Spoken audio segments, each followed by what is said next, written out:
শুটিংয়ে আমরা নবগ্রাম যাব, তার আগে ছবিটার একটা শুটিং শুরু করলাম পপুলার স্টুডিওতে ক্যামেরাম্যান রেজাল লতিফকে নিয়ে। এবং প্রথম মহরতে রুজিনা এবং আমাদের দোয়েল ছিল আর কি।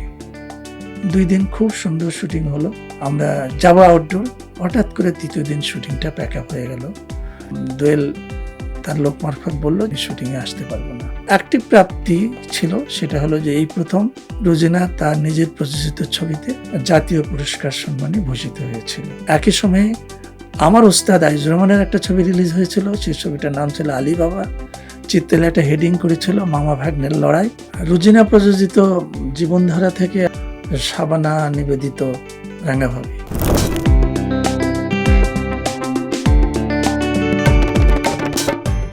আমরা তখন 35-এ সেলুলোয়েড ফিল্মে শ্যুট করে ল্যাবে এটা আমরা ডেভেলপ করতে নিয়ে যাই।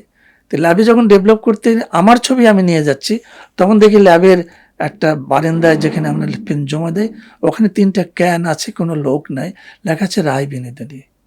এই 3টি ক্যান প্রায় 900 ফিটের ক্যান, প্রায় 3 দিনের শুটিং। এটা যদি কোনো প্রোডাকশন ম্যানেজার বা অসৎ পরিচালক যদি খালি জাস্ট এটা সরিয়ে ফেলতো, তাহলে এই ছবিটা কিন্তু পিছিয়ে যেত।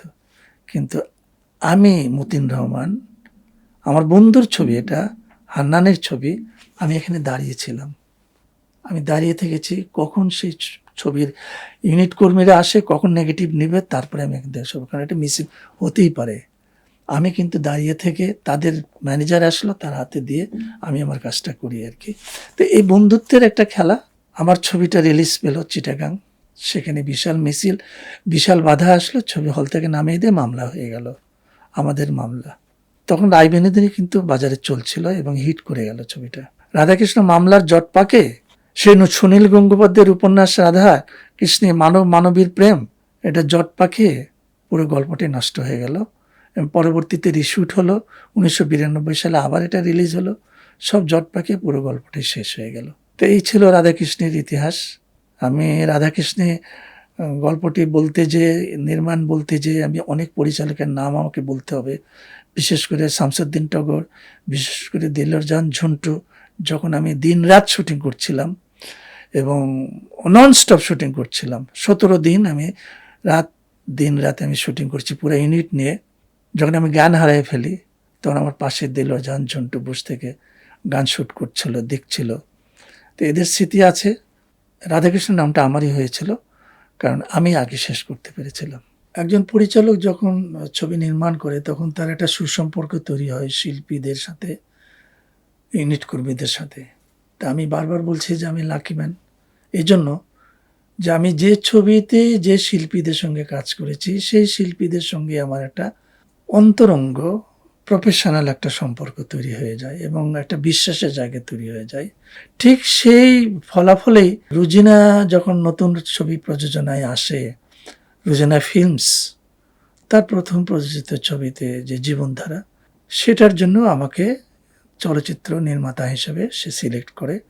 কারণ রাধাকৃষ্ণের সঙ্গে যে পরিশ্রম উনি আমার ছবিতে করেছেন এবং আমি যে তার প্রতি যে আন্তরিক ছিলাম, এই সুসম্পর্কের একটা ফল মনে করি। তবে জীবনধারা গল্পটি কিন্তু আমার প্রথম পছন্দের না। এই ছবির পরিচালক ছিল বেলাল আহমেদ ভাই। বেলাল আহমেদ ভাই এই গল্পটি পছন্দ করে, গল্পটি রচনা করে। পরবর্তী সময় হয়তো কোনো কারণে, আমি তখন ঢাকায় ছিলাম না, গ্রামের বাড়ি ছিলাম, এসে দেখি একটা চিঠি আমার বাড়ি, মানে আমার ঘরের ফ্ল্যাটের নিচে, রুজিনার চিঠি, যে আমাদের সাথে আপনি দেখা করেন। যথারীতি আমি দেখা করতে গেলাম। সে বললো যে আমি একটা ছবি বানাচ্ছি, ছবিটার নাম জীবনধারা, এটা আপনাকে তৈরি করতে হবে, আমরা গ্রামে যাব 1 মাসের জন্য। রুজিনা বেস্ট স্টোরি, মানে নায়িকা বেস্ট স্টোরি। স্বাভাবিকভাবেই আমরা বাংলাদেশের হিসাবে দেখি বা বোম্বেতেও আমরা দেখি যে যখন যে স্টার নিজে প্রযোজনা করে, স্টোরিটা তার বেজে রাখি, স্টোরিটা তার উপরে রাখে আর কি। আমরা এই ছবিটার শুটিংয়ে আমরা নবগ্রাম যাব, তার আগে ছবিটার একটা শুটিং শুরু করলাম পপুলার স্টুডিওতে ক্যামেরাম্যান রেজাল লতিফকে নিয়ে। এবং প্রথম মহরতে রুজিনা এবং আমাদের দোয়েল ছিল আর কি। 2 দিন খুব সুন্দর শুটিং হলো, ওয়াসিম ভাই ছিলেন। আমরা যাবো আউটডোর, হঠাৎ করে তৃতীয় দিন শুটিংটা প্যাক আপ হয়ে গেল। দোয়েল তার লোক মারফত বলল যে আমি অসুস্থ, আমি শুটিংয়ে আসতে পারবো না। আয়োজনটা বড় ছিল পপুলার স্টুডিওতে, পাশাপাশি সেট পড়ে গেছে, সেটে কাজ হবে, আউটডোরে কাজ হবে। খুবই একটা বিব্রত অবস্থা। প্রডিউসার ফজলুর রশিদ ঢালি সহ সবাই যাওয়া হলো দোয়েলের কাছে। দোয়েল বলল যে আমি এই ছবিটাতে অভিনয় করব না। তো স্বাভাবিকভাবে আমাদের প্রশ্ন থাকলো যে এই গল্পটা তো আপনাকে আমরা প্রথমে শুনিয়েছি যে দুই বান্ধবীর গল্প, পরবর্তী সময়ে দুই বান্ধবীর মধ্যে একটা বিরোধ তৈরি হয়, বান্ধবী আর এক ঘটনার চক্রে তার স্বামীকে সে বিয়ে করে, এই তো গল্পটা। উনি কিছুতেই করলেন না। একটা বিশাল অঙ্কের অর্থ খরচ হয়ে গেল আমাদের, গল্পটি শুটিং বন্ধ হয়ে গেল। সেই সময় আমাদের চিন্তায় তখন দিলারাকে আমরা নিলাম, দিলারা রাজি হয়ে গেল, স্বতঃস্ফূর্তভাবে রাজি হয়ে গেল, এবং তাকে নিয়ে ছবিটা শ্যুট করার জন্য আমরা নবগ্রাম গেলাম। এই নবগ্রাম গ্রামেই যে শুটিংয়ের যে একটা পরিবেশ, যেটা বলি যে আমরা একটা ছবির বাস্তব ধর্মিতা আসে, গল্পের সঙ্গে একাত্ম আসে দর্শকরা। এখানে কিছু ঘটনা ঘটেছিল যেটা আমার বলতেই হবে। কারণটা হলো যে যারা ইউনিট কর্মী ছিল তারা দিনরাত ঘুমাতো না, তারা সারা রাত শুটিং করতো। এটা সব ছবিতেই করে হয়তো, কিন্তু আমি অবাক হতাম যে তাদের বিশ্রাম বলে কোনো জিনিস নাই। কারণটা হলো ওই সময় আর একটা ছবির শুটিং চলছিল, ওয়াসিম ছিল হিরো। ওয়াসিম তখন কি করতো, কি একটু সময় পেলে ফখরুল হাসান বৈরাগীর আর একটা ছবিতে শুটিং করতো। মানে একই জায়গায় থাকতো, দুই জায়গায় শুটিং করতো। তখন তো ব্যস্ত তারকা, যার কারণে আমাদের আয়োজন সর্বদাই প্রস্তুত থাকতো উনি কখন আসবেন। দুটি ঘটনা বলে শেষ করব। একটা ঘটনা হলো যখন আমরা এই ছবির গানের জন্য আমির হোসেন বাবু ভাইকে নিয়ে যাই, গ্রামের একটা মন্দিরের পাশে আমরা শুটিং করছি। শুটিং করার সময় কিছু গ্রামের ছেলে পেলে, হিন্দু ছেলে মেয়েরা এসে বললো যে আমরা তো নাচ জানি, আপনাদের নাচের সাথে আমরা জয়েন করব, আমাদেরকে কোনো পোশাক দিতে হবে না। আমরা অদ্ভুত হয়ে গেলাম, বলে আমরা নাচ জানি, গান জানি, আমরা পূজা মণ্ডপে গান করে আপনাদের গানের সাথে আমরা থাকবো, আমাদের পোশাক আছে, আমাদের বাদ্যযন্ত্র আছে, আমাদের মেকআপ আছে, সব আছে। এই যে একটা অদ্ভুত একটা দৃশ্য তৈরি হলো, এবং আমি আজও নবগ্রামের সেই যুবক কিশোর কিশোরীদের কথা মনে করি যে তারা কিভাবে একটা অংশগ্রহণ করলো। এটা একটা আনন্দের ব্যাপার। আর একটা ছিল রাজীব ভাইয়ের কথা আমাকে বলতে হবে, আল্লাহ তাকে বেহেশতে নসিব করুক। তো রাজীব ভাই অনেক ছবি, এত বেশি ছবি, তার শিডিউল পাওয়া যাচ্ছিল না। আমরা আউটডোর চলে গেলাম, ওনাকে বললাম যে আপনি সময় মতো চলে আসবেন। যেদিন থেকে তার শুটিং শুরু হওয়ার কথা সেদিন সে আসে নাই। আমরা খুবই ঘাবড়ে গেলাম যে তাকে বোধহয় আর পাচ্ছি না। পরের দিন উনি গাড়ি নিয়ে চলে আসলেন, বললো যে আমি তো সেটটা শেষ করতে পারিনি এফডিসিতে, আমি আসতে পারিনি, আমি সরি, আমি এই যে চলে আসছি সকালে।